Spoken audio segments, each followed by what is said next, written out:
We're grateful to Yes Southside for giving us permission to share this evening's discussion they had with Mike Russell.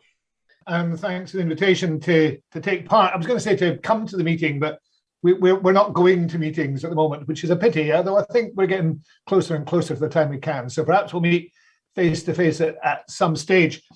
Let me just be clear what I'm doing and what I'm not doing. I retired from the Parliament and from the government in May. I didn't do that in the words that Tony Benn used when he left Parliament, to spend more time on politics, but that's actually what it seems like at the moment, because shortly after that, Nicola asked me and the NEC agreed to appoint me as the political director of the Independence Unit, and it's a voluntary thing.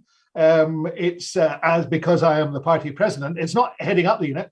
It's just supporting the work that HQ and the party is doing on independence, building it back to where it should be after the pandemic and the hiatus we've had with the pandemic, trying to provide more information and getting, I hope, the party to the stage where we will be ready when the second Indie Ref is called. Now, I think it's quite important for me to say at the very outset, because this will be some of the questions, and I don't want to fail to answer questions, but I just want to be clear about this.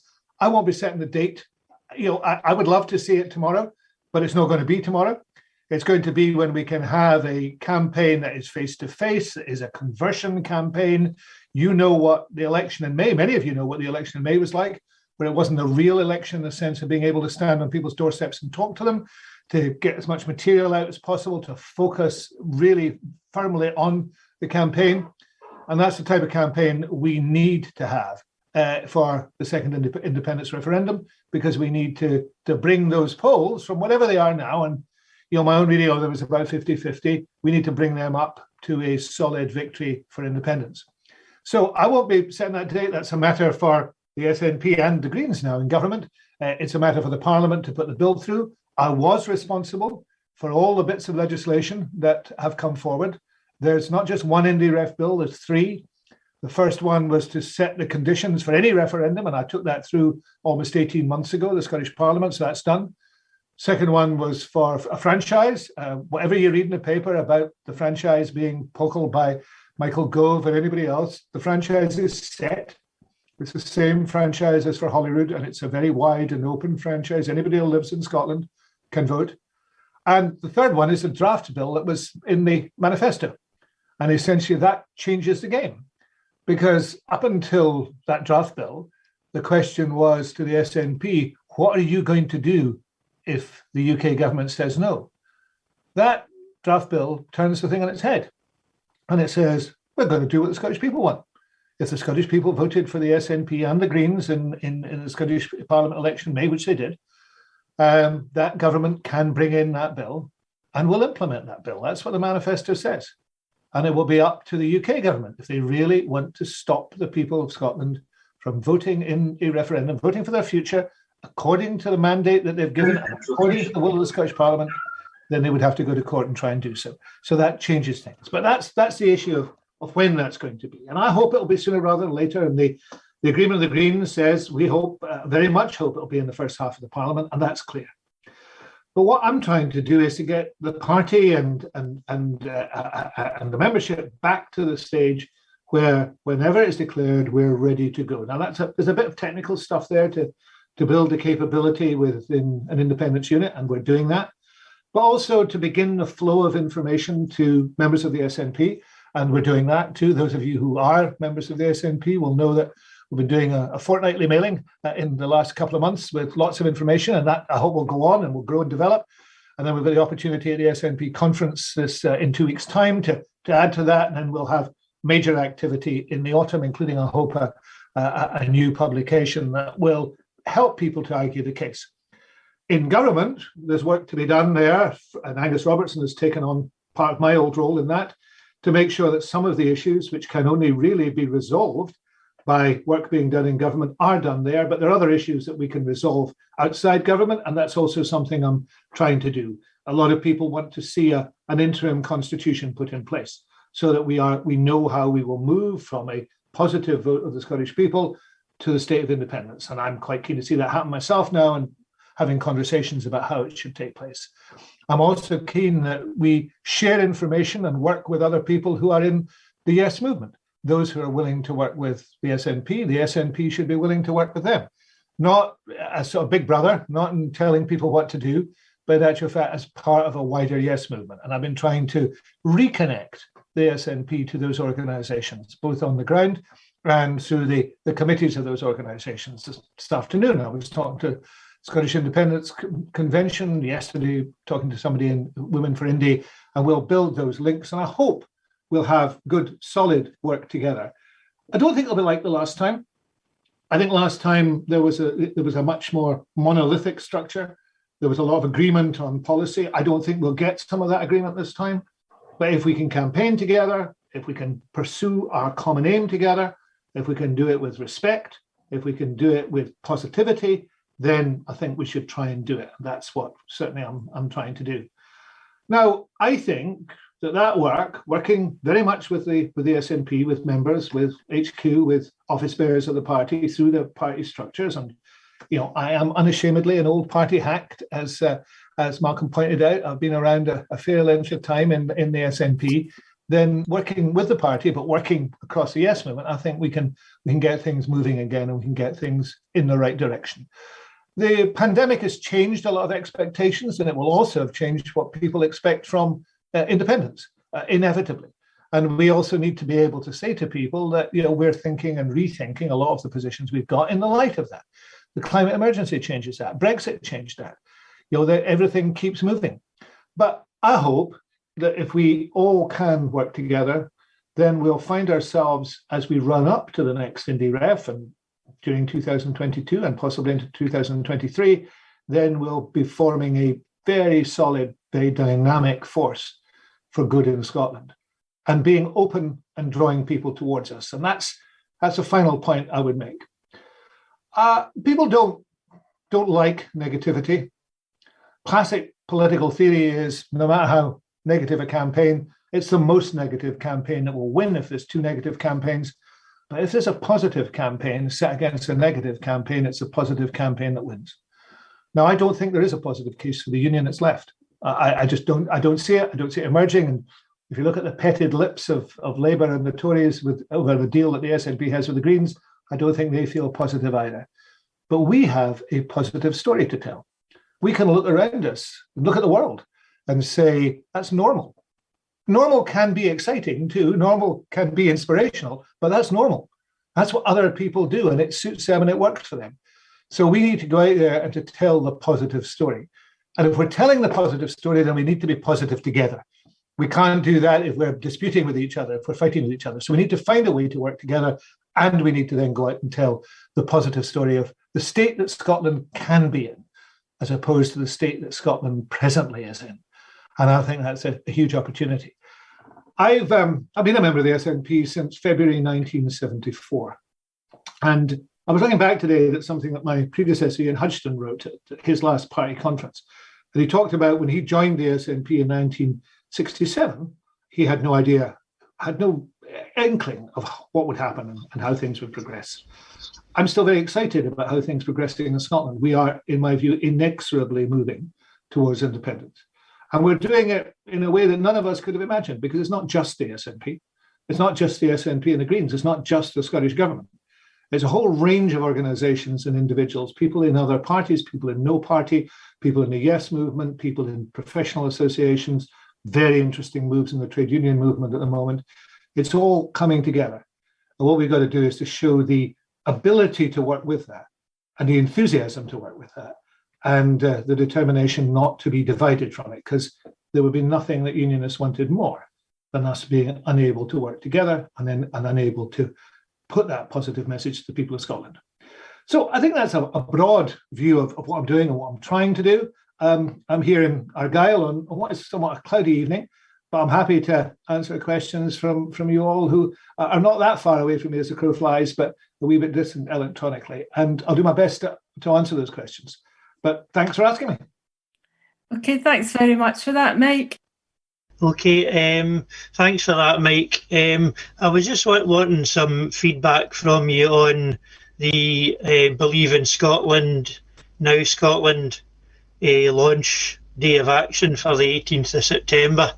Obviously, there's a number of Yes groups, including ourselves, that have been trying to be active for the last few years, but it would be good to get a coordinated launch date for a host of groups and indie groups to get going. So will you be involved in that at all, or how supportive are you of that?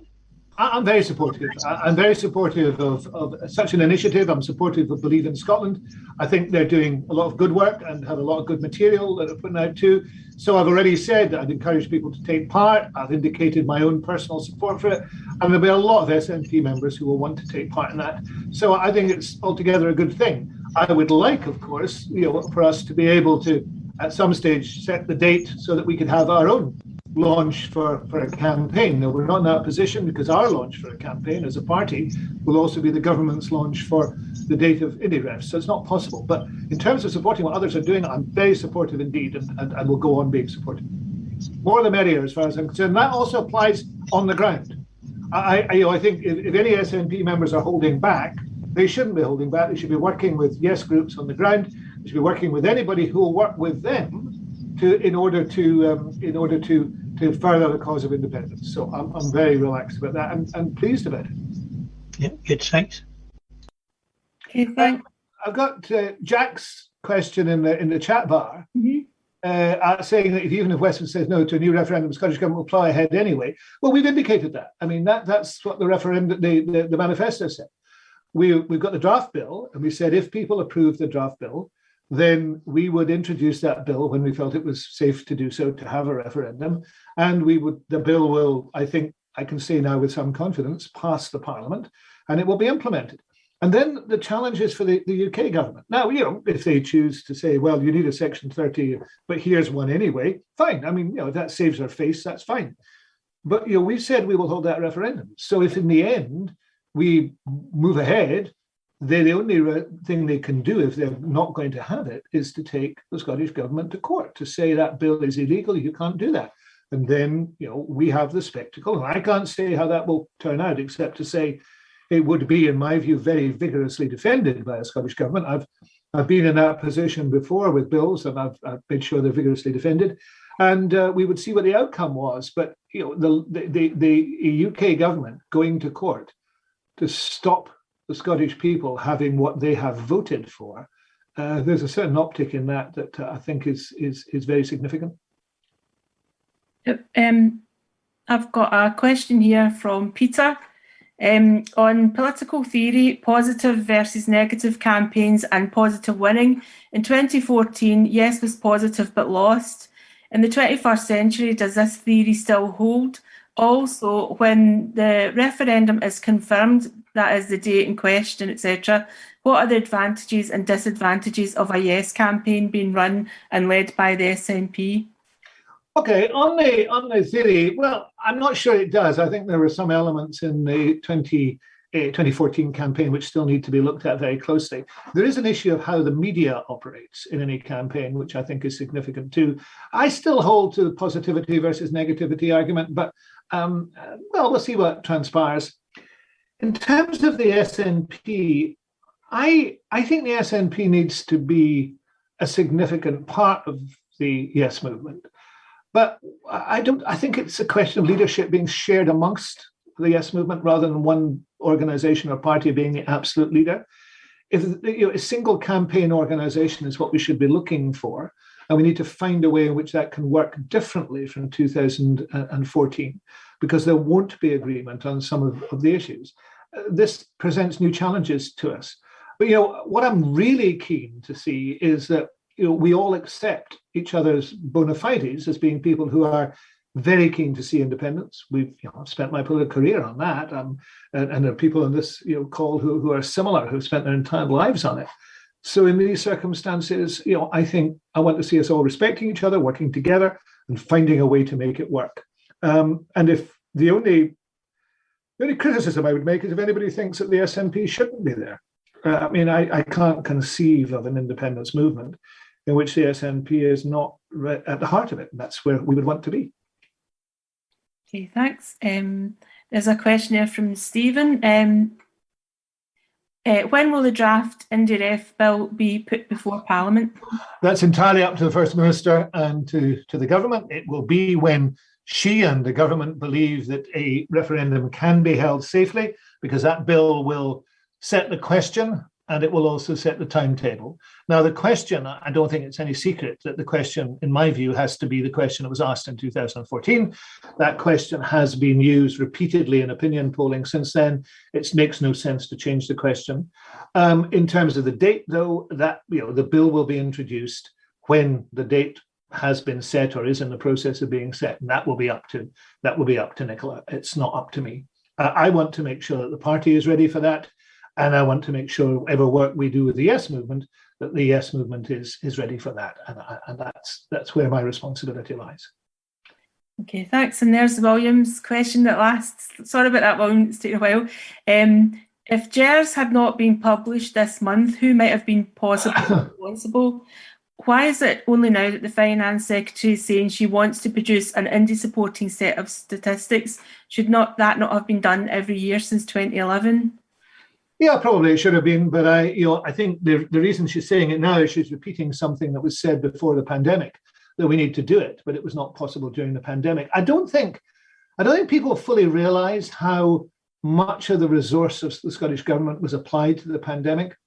If I can just give you a wee illustration, in the team I had that was working on external affairs, the Constitution, a number of other things, we went down from a range of people working on that to 1.5 people, and they weren't working on independence, they were working only on external affairs. Everybody else had a role to play within the pandemic. I took on, as some of you know, the legislation, the regulations, and the reporting of that to Parliament, which was, it wasn't quite a full-time job, but I actually had to give evidence to the COVID committee, I think 25 times. I was there more often than most members of the committee. So the whole business, the whole machine of government had to be focused on the pandemic. So it's not surprising that wasn't done.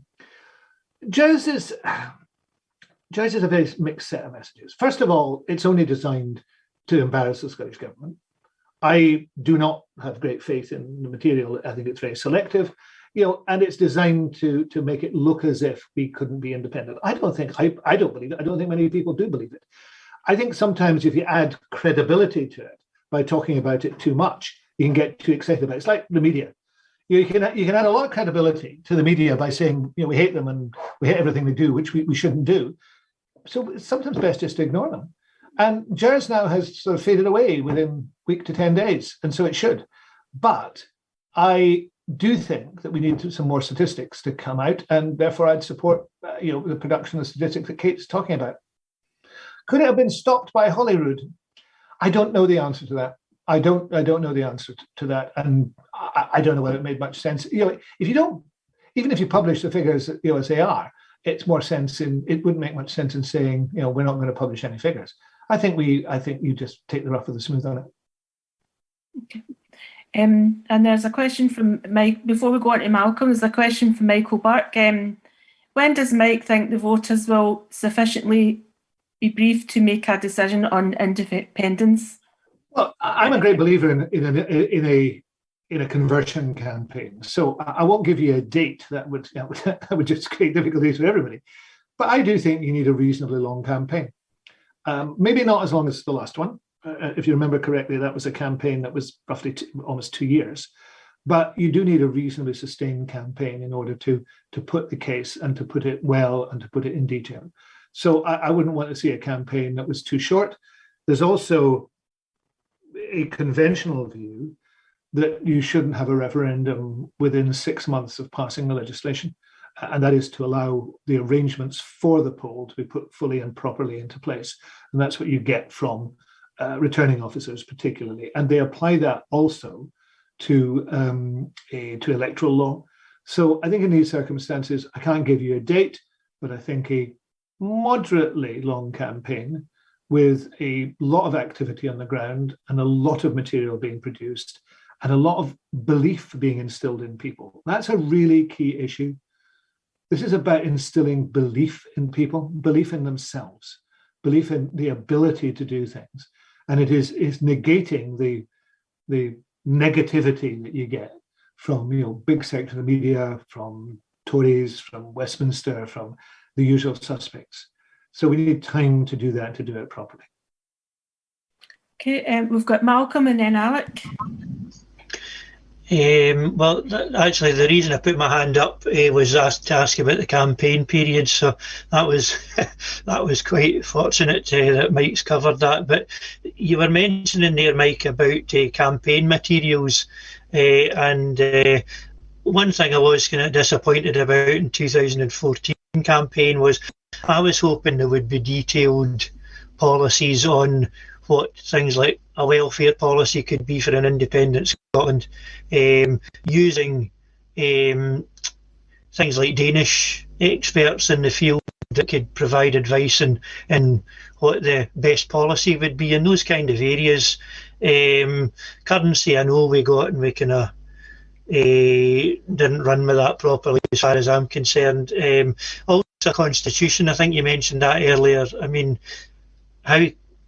how useful do you think it would be to actually have a draft constitution agreed by the bulk of the players in the India F2 campaign? Well, let's differentiate between a prospectus and a constitution. And let's also remember that the purpose of independence is to allow the Scottish people to choose. It's not necessarily to choose what I want or what you want. It is to have the right to choose. Now, on the first point, I'm not in favour of writing the full detail of a constitution now. I think that's an exercise, in terms of how society is organised, that should involve the widest population after independence in a sort of crowd-sourced way. And it should involve people who do not support independence. The whole of society should be involved. What I'm talking about in an interim constitution is the means by which you go from A to B, the means by which an independent Scotland, Scotland has voted for independence, can become independent. And that offers a protection to people who are nervous about the process or who are being opposed to it. If you think in the Irish context, that was a very big issue, and to some extent still is a big issue in Ireland when the issue of a united Ireland is discussed. I think there are similar issues here in guaranteeing to people that they will be treated fairly and well, and those who write on this say guaranteeing that people will be protected, and all their rights will be preserved. So that's really what I'm talking about. But in terms of then what that type of Scotland should look like, then you have to go to the political parties and say, and to individuals, how would you envisage that Scotland looking? Now, that point is made very effectively, in my view, by the SNP's Social Welfare Commission, which its report is worth reading, is in two parts. The first part is about that issue of choice, which says this is all about doing things differently. This is about running a different type of welfare system. This is about running a different type of social policy. And it's about the right to choose that. The second part of the report then explores some of those options. Now, I could debate what I would like to see in an independent Scotland, but it might not be exactly what you want to see in an independent Scotland. So we just need to be a wee bit careful here. We can all talk about our vision. We can all talk about what we want to have, but we can't do that unless we have the right to do it by choosing independence. So independence is turning the key that allows those things to happen. And whilst they're not entirely separate, they're also not exactly the same. And we need to bear that in mind when we're talking to people, because people will have different views and different concerns. And one expert who says we should do it this way, there'll be another expert who says we should do it another way. And that's important in terms of the arguments that we're putting. Hi, good evening, Mike. Hi. Mike, you talked here about the campaign, and it was just to see if you could maybe talk a bit more about that and respond to maybe the challenge that I think as a movement, we're maybe in confusion about what campaign actually is and what it should look like. And if it's a positive campaign, do we need some sort of reboot in terms of different visibility and different materials and, dare I say, different voices to what happened before, in terms of if we rehash the same type of activities and materials as we've had for the last 5 or 6 years, I think that might not move where we are just now or build any more belief. So do we need to invest some time and maybe some resources and some money, both at party level and at Yes movement level, to actually articulate what a campaign means and what it should look like for this time round for NDRF 2 as opposed to previously? Yes. I mean, unequivocally, yes. I mean, on every part of that, the faces need to be refreshed, the voices need to be refreshed. Maybe I'm reaching the end of my shelf life, and maybe other people. No, maybe I am reaching the end of my shelf life, and new people need to come in, new things need to be said. At the very heart of this is and it's a question I think that we need to address as a movement. What will move people? And it's stories that move people. It's individual stories of how people have moved from no to yes. It's not necessarily hard facts that move people. Those hard facts are important and they underpin the stories. I was talking to a yes meeting a couple of months ago, and there was a lady on who had moved from no to yes. And we were having all these detailed discussions about, what Boris Johnson had done in Brexit and various things. She said, well, actually what had moved her from no to yes was the idea, the excitement of a different type of Scotland, a Scotland that operated differently, that was fairer and more socially just, and was more engaging and gave more opportunities. And she wasn't going to tie that down into individual policy. She was going to say she was saying that was what had moved her, what would move other people. So I think we need to consider what stories we tell, not just what facts we give people, what stories we tell. And we also need to be open to other people and about their fears and their concerns, and find ways of supporting and reassuring them. I was very involved in setting up the Citizens' Assembly in government, and part of that process was to go and talk to people in Ireland about what they'd done. And I was very struck by how they had handled the referendum on abortion, where they had something that was very, very difficult, and in the Irish context particularly difficult, and very difficult for those people who had a very strong objection and would probably continue to have a very strong objection, even though the law had changed. How the campaign engaged with them, how it sought to support those people, how it sought to, if not to change their minds, at least to reassure them, was really important. And we need to have that in our thinking for NDRF 2. And I think this is a different thing, though some of the positive elements of the first independence referendum are important to reproduce too. That sense of excitement, that sense of vision, the way in which people got engaged with the debate. Those are really, really things that are very, very important. So, I mean, I think, I agree with you. I think things have to change. A lot of work is being done to listen to what people are saying, to discover what people's views are. And I think we can use some political things as illustrations. I noticed that Jerry's asking about referendum for recovery, and I'll come on to that because that's an illustration of what the problem is, but it's not necessarily the killer campaign. I think the thing that makes a difference is when people's eyes are raised and when people's belief is increased and their hearts beat a little faster. That's what we need to do. Somebody has, Lucille has asked about change percentage of yes vote required. I sincerely hope that is not the case. All best practice, there's a thing called the Venice Convention, which is the standard rules for international best practice for referenda. And it is absolutely clear in those that best practice means a majority of one. Now, I hope there'll be a bigger majority than one. But the moment you start putting artificial barriers in the way of people voting and you create new conditions, then you're trying to gerrymander the referendum. I mean, we saw that with, the ridiculous Alistair Jack, the man I call the Secretary of State against Scotland, in his intervention last week about a 60% rule. I mean, Alistair Jack hasn't a thought in his head. That didn't come from him. That came from Michael Gove or Boris Johnson. It was flying a kite. But why 60%? Why not 61% or 59% or 58.5%? These are just barriers put in the way to try and stop something happening. And I think we have to take the normal rules of democracy, and the normal rule of democracy is, is in a straight choice, then one is enough. And I believe that has to be the case and should be the case. And Jerry's asked about the referendum for recovery. It's not meant to be, I noticed Leslie Riddoch had a piece, and I'm very friendly with Leslie. I'm not criticizing her for this, but had a piece saying, this wasn't going to set the heather on fire, and wasn't a slogan that we should use. It was never intended to set the heather on fire. It's intended to illustrate something that is of importance at the present moment, and only that. But it encapsulates the issue of recovery from the pandemic. How is that going to happen?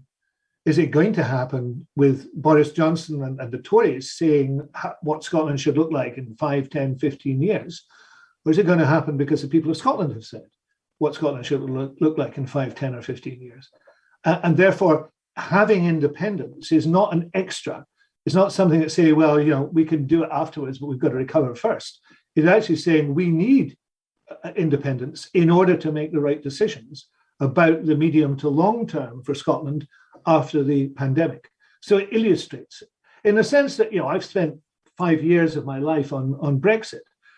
Brexit isn't the reason for independence, but it illustrates why independence is really important, because a decision was made against the wishes of the Scottish people.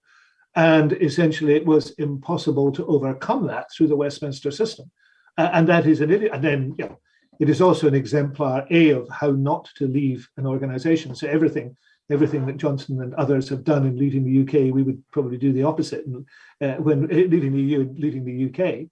But also, it is also an example of how really, really bad government can affect citizens. And we ain't seen nothing yet. I mean, I fear greatly for this autumn and winter, because I think things will get considerably worse than they are now, which I and others have been saying for a very lengthy period of time. I've got a question here from Mike as well. To Mike from Peter. Finance, if a campaign were to run for 12 months, we have the regulated short period, which is fixed. But in 2014, outside of this fixed period, average yearly cost was approximately 2.4 million. What priorities does Mike think we should have in terms of costings and funding for the next campaign? I don't think we're at that position yet, but we're going to need substantial resources to fight any campaign, of course. But I'm not in a position yet to say what I think the relative priorities are for expenditure. I know what my priority is in the next 3 months, so to speak, in terms of making sure both that we've got accurate information and then making sure that the SNP has the material that it needs at this stage. But I'm not in a position to assess that more widely, partly because I think it's a discussion for the whole Yes movement, not just for the SNP. And it'd be useful to have that discussion. But it's a good question. Okay, we've had hands up with Malcolm and then William. And then Jack Hood's got a question in the bar too. Perhaps I could just answer it before we go to William and Malcolm. Regards the referendum bill, why not push on without a specific date and challenge Westminster to prove that it's illegal? That date could be set later, possibly an SNP delay tactic. I don't really want a delay tactic. I want to get on with it when we can. So thanks for the suggestion, but I think I'll do without the delay tactic. It could be one option to do that, but I think actually it has more immediacy if you say this is when we're going to have it, and it puts a bit of oomph into it.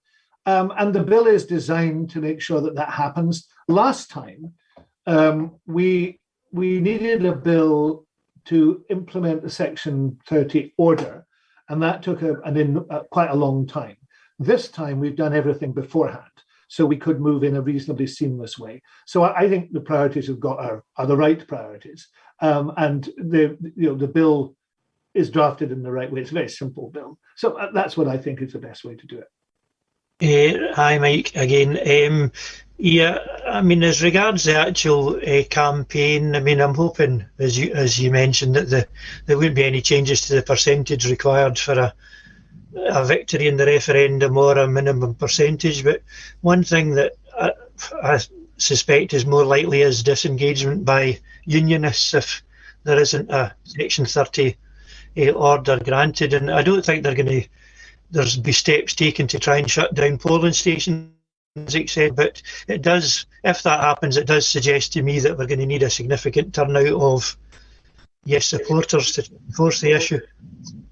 Yeah, I'm not going to anticipate any of that. We can think about these things privately, but I'm not going to anticipate any of that. I think the right thing to do is to be entirely open and above board and to say, we have a bill, we have the arrangements in place. Once that bill is passed by the Parliament, it is the law of Scotland and must be implemented. And then we see what happens. Sometimes we've got a tendency in the Yes movement to think our way into cul-de-sacs because we're always anticipating the worst. I think we should confidently say we have the right to pass this bill, we are going to pass this bill, and we're going to get on and do that. And then we defy them to do their worst, and we see what happens. If you just, we can't hear you, William, if you want to just type it in again. And in the meantime, are any of the women want to, we've only had one question from a woman. No. I was just thinking, I heard the words campaign and refresh, and I just think all the refreshments I had in the first campaign. It was yeah, well, if you pound the streets, you see, you can work it all off. By, that's they always used to say that you would lose weight during an election. So I've always found that to be the case. So this is a question. It's more of an update. On the day of action, I'm part of the logistics team that's working with the National Yes Network and BIS. The leaflets start to go out on the 7th of the month and over the next 3 days. So most of them, if you've asked, I'll be going to you. If not, give me a shout. My garage will be full of stuff, hopefully. Good. I mean, I think it's really important just to reflect upon the fact that lots of people are doing lots of things. Sometimes some of the attacks you see from people are nothing's happening. Well, quite a lot's happening, and more can happen, and people are beginning to get back into the swing of it. And if you can either light a candle or curse the darkness, as you say, and it's the people who are out there lighting the candles, getting on with things, getting things moving, is going to make the difference. Michael asked me, do I have views as to why the Brexit disaster has not had more significant impact on the polls? I don't, actually. I've thought about it quite a lot. Brexit has led to a churn. Some people were hostile to the EU in Scotland anyway, and they've remained hostile, and some have seen it more important to be hostile to the EU than to get independence, and that's regrettable. Others who were hostile to independence have seen being back in the EU as more important. There's been a bit of a churn as far as that's concerned. So I just think that the people of Scotland are slow to change in constitutional terms. There was a joke in the 1970s that which was slower, evolution or devolution. And actually you've got that issue here again. That people are very slow to change in Scotland, and we saw that between 1979 and 1997. My own view is when the next campaign really gets underway, we will begin to see people taking this very seriously and moving forward. And that's what I'm hoping for. Yeah, it was just coming back in again, Mike, building those points in terms of the polls maybe not being as affected by the negative Brexit as we want, and also campaigning and timeline. I think it's becoming ever more clearer that, historically we are a bit of a cautious nation, and people will only change for something better. They will accept negatives, and we have to describe maybe at local community level stories as what their future could look like, what could be different for people in their everyday lives. A lot of that has been described by the Citizens' Assembly. So the people have told us what they want, so it's that's there to use. But we've spoken before, Mike, about timelines. And I just refer to the poem at the opening of the Parliament. It said, a nest of fearties is what they do not want. A symposium of procrastination is what they do not want. And maybe, although I think the referendum will be maybe March 2023, maybe coming back to timeline again, there is a positive in terms of starting to build that belief of declaring that sooner rather than later, even though it's far out, because that then allows the population to look at what's happening with the worsening situation with Brexit to say, well, I've got an opportunity on the horizon here to change that, albeit it's a bit in the future, and they become more receptive to what the SNP does during that period in terms of government with progressive policies along with the Greens. And obviously the movement has some energy to start to articulate that positive case. So just to build on the last few comments and the referendum bill, a third way is have the referendum bill sooner, but still with a date further in the future, which also short circuits the pandemic aspect, that if we say, here's the date, it's 2 years away, it takes that out. Just your thoughts on that. I'm not pushing that, it's just an idea. I think people want, because of the uncertainty of the pandemic. I mean, we've seen it this week, where I noticed today where, 10 of our areas are in the top 20 of the European areas. Because of that, people want the government to focus on that primarily. They want to get through this. And I think for us, we could understand, setting a date 18 months ahead or whatever, 20 months ahead, and saying, we'll be okay with that. I don't think that would send the right message at this stage. I think we have to wait for it to subside, to feel that we are in a confident position, and not just that we feel that, but that the citizens of Scotland feel that. So I think Nicola's doing the right thing in terms of the date. But in terms of, making sure that we're listening and being involved and following what people want to do, then I think we need to keep listening to that, and we need to keep understanding that. And if we do that, then I don't think we'll go far wrong. I don't think it's procrastination or fearty to try and pin down the pandemic and to move on from that. I think that's absolutely the right thing to do. And I think, therefore, I think we're in the right space on that, and we'll get through it. We're also, not everybody is as passionate about politics as we are. And sometimes as people involved in politics, we have to remember that, the final point I'd make to you is we can't afford to lose this. I mean, I speak very personally. I can't afford to lose this. I'm not going to see another one, and I'm not going to put it at risk. I'm going to try and have it win at the best, most successful possible moment, because we've got to win it. Was it a strategic attempt to save England and the rest of the UK from their Brexit, rather than taking advantage of the clear material change circumstances? Well, Stephen, tell me how I would have done that. Tell me how any of us would have done that. In 2017, we indicated that we thought that was the right thing, and we paid the price for it. We lost seats in the 2017 election. So I can understand the argument theoretically, but actually I don't see how it could have been done. In addition, I think we were also right to say that we weren't just trying to save England, we were trying to save Scotland from Brexit. And up until December 19, I still thought that was possible. I still thought that we could have reversed Brexit, which in itself would have been positive for Scotland. There's always a tension in the SNP government, and it's important to recognise this, between doing everything we can to help our fellow citizens and the argument is saying, well, just let them experience how awful this is going to be, and then people will come round. Now, Winnie Ewing solved that 40 years ago when she had as some of you know, I edited Winnie's biography, and she had a conversation in the House of Commons with Gwynfor Evans about devolution and whether she should support devolution or whether she should reject it. And he said, when people are starving, if you have half a loaf, give it to them. And there's a real issue in here. So I think we did the right things. They weren't easy things. I'm sorry we didn't stop Brexit. I think that could have been stopped. But I don't think there's any circumstances in which I would willingly take a position to allow the people of Scotland to suffer more greatly in order to achieve my political aims. I just don't think I would do that. And I don't think any of my colleagues would do that either. We want a bill in place until the pandemic is over.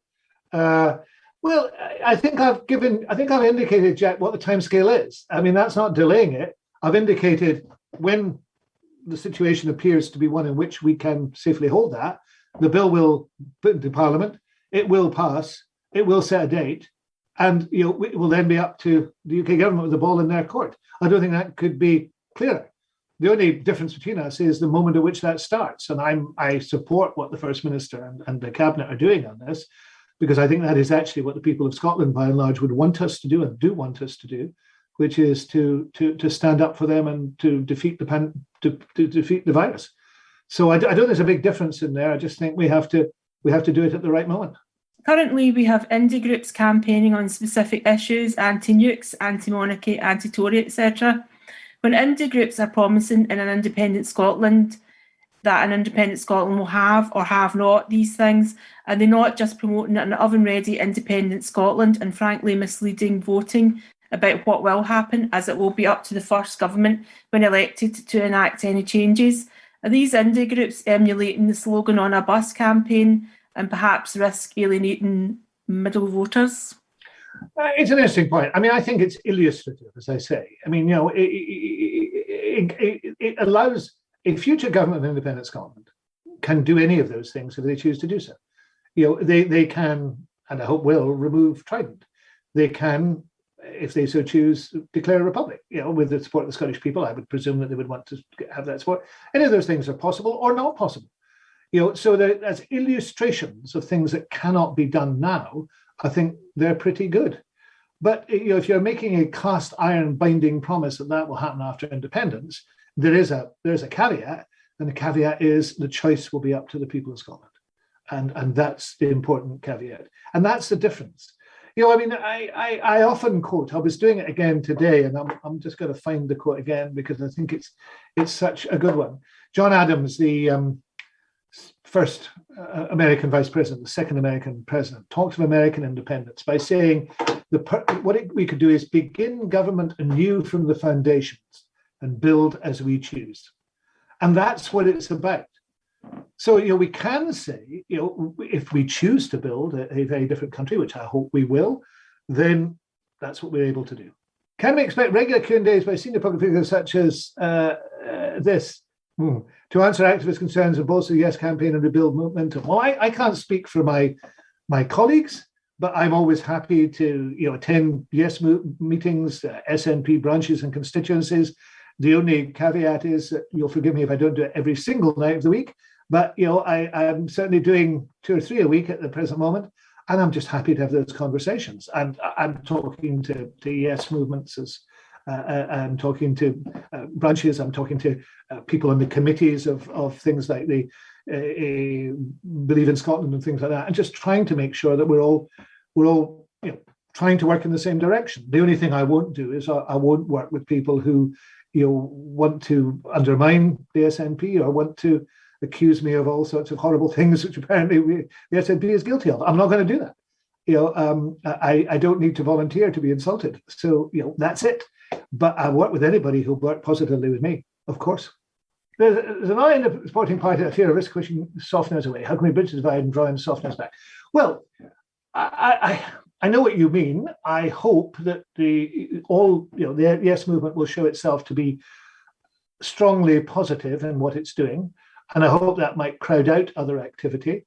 But I do worry sometimes that the face that we present to the world isn't as positive as it should be, and we need to guard against that.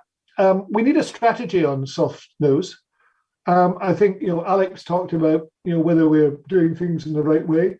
I think that is entirely fair, and I think we need to continue to think about how we draw in soft nose. And I'm more and more attracted to the nature of positive stories, and I think that does help. And also learning from people who have been in that position and who have made the journey. Actually, we need to, in a sense, bottle their experience and learn from it and pass it out to others. There's some interesting research done about, it actually goes back to a question I think that Alec asked earlier. There's some research about why people see independence.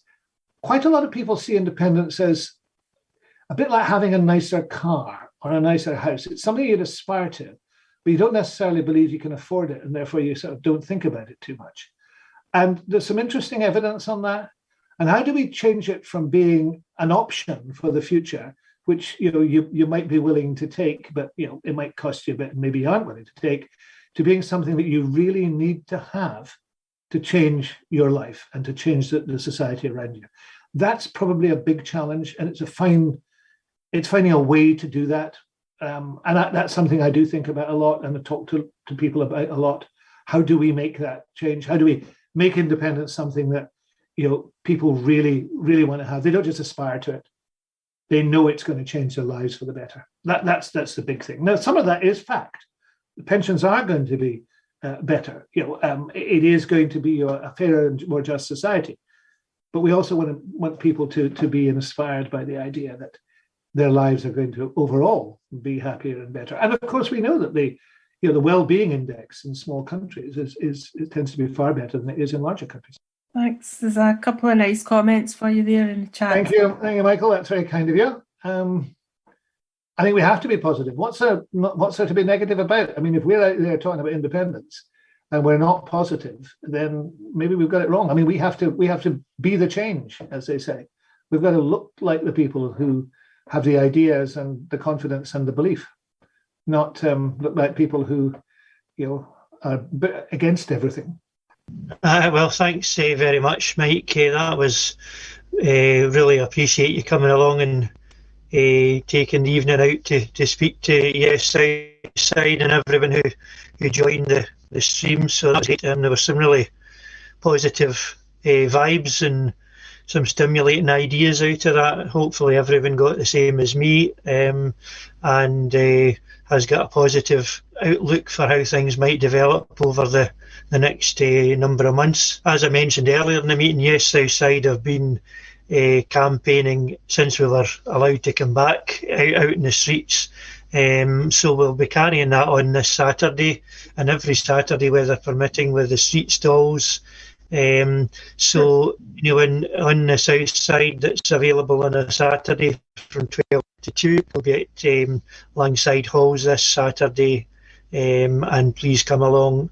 And certainly in the day of action, if everyone can manage out for that, so we can have a big turnout and get things moving in the south side, but across Glasgow and the whole country as well. So please help us out as you can, and thanks, Jane, again for hosting and doing it so efficiently. Thanks very much. Take care. Cheers. Cheers. Bye. Thank you.